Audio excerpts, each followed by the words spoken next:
मी सत्यम पाबळे. मी वेदन पिंगळ. मी वेदांत काणे. मी ओम गुंजाळ. आज श्री बेलेश्वर विद्या मंदिर वेल्हे इयत्ता 9वी तुकडीत आत्मनिर्भर भारत हा विषय आपण घेतला की आपल्याला फक्त वेगवेगळ्या गोष्टी वेगवेगळ्या बंदुकीत डोळ्यासमोर करतात, पण आपल्याला आत्मनिर्भर भारत खऱ्या अर्थाने जर आपल्याला आपला भारत आत्मनिर्भर बनायचा असेल तर आपल्याला वेगवेगळी टेक्नॉलॉजी सुद्धा वापरणं गरजेचं आहे. आणि त्यासाठीच आमची एक तुझी सुरुवात म्हणजे हा स्टडी हेल्पर नोट्स आहे. पहिली ते 12वी जरी आपण सिलेबस धरला तरी प्रत्येक मुलाला या नोट्स बनवणं गरजेचं असतं.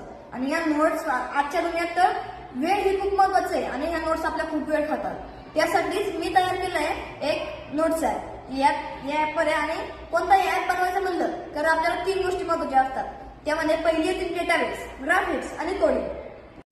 ॲप बनवायचं म्हटलं की सगळ्यात महत्त्वाचा म्हणजे कोड. त्या कोडचे प्रकार म्हणजे HTML, पायथन, C++ आणि एक्सेट्रा. आणि आता या ॲपला आम्ही हा कोड वापरला आहे US. धन्यवाद. आता आपण पाहूयात या ॲपची नक्की वैशिष्ट्य तरी काय. तर मी सुरुवातीला सांगितलं पहिली गोष्ट म्हणजे ते आपली ग्राफिक्स आणि त्यानंतर आपला ह्या ॲपमध्ये येतं ते म्हणजे रीडमार्क फंक्शन. तुम्ही म्हणाल हे रीडमार्क फंक्शन काय आहे, तर हे रीडमार्क फंक्शन म्हणजे जेव्हा एखादा विद्यार्थी नोट्स वाचतो तर तो जिथपर्यंत तुम्ही वाचेल तिथे एक मार्क करून ठेवू शकतो जेणेकरून त्याला पुढच्या वेळेला उपयोगी ठरेल. त्यानंतर येतं ते म्हणजे डाटा स्टोअरिंग मोबाईल. तुम्ही आता जे काही नोट्स तुम्ही स्वतः बनवाल किंवा येत असतील त्या सर्व डाटा तुमच्या मोबाईलमध्ये स्टोअर होईल. आणि यात सर्व नोट्स तुम्हाला ऑलरेडी बनवलेले सुद्धा हे अवेलेबल आहेत. पुढची गोष्ट यात फक्त तुमच्या शाळेचा सिलेबस आणि तुमची इतर काही स्किल असेल तर ते तुम्ही स्टोअर करू शकता. जसं की आता एखाद्याला स्किल आहेत ते कोडिंगचे, तर तो कोडिंग सुद्धा नोट्स करू शकतो व त्यासाठी एक सेपरेट फाईल सुद्धा तयार करू शकतो.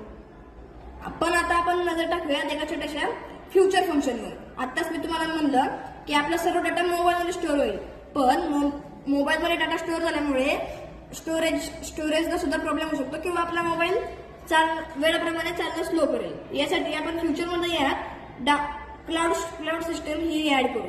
आणि आता फ्री फायर सारखी गेम आहे ती जास्त मुलं का खेळतात, कारण त्याच्यात एक टीमवर्क होतं. वर्गातली 5-6 जणांचा फ्री फायर ग्रुप तर नक्की असतोच. आणि त्याच पद्धतीने जर आपण ह्या ऍपमध्ये असा एक ग्रुप डेव्हलप केला, प्रत्येक मुलाला असा एक ग्रुप बनवता येईल जेणेकरून तो त्याच्यात वेगवेगळ्या त्याच्या मित्रांसगळे मिळून अभ्यास करू शकतो. त्यासाठी हे फोन कॉल फंक्शन हे आपण ऍड करणार आहे.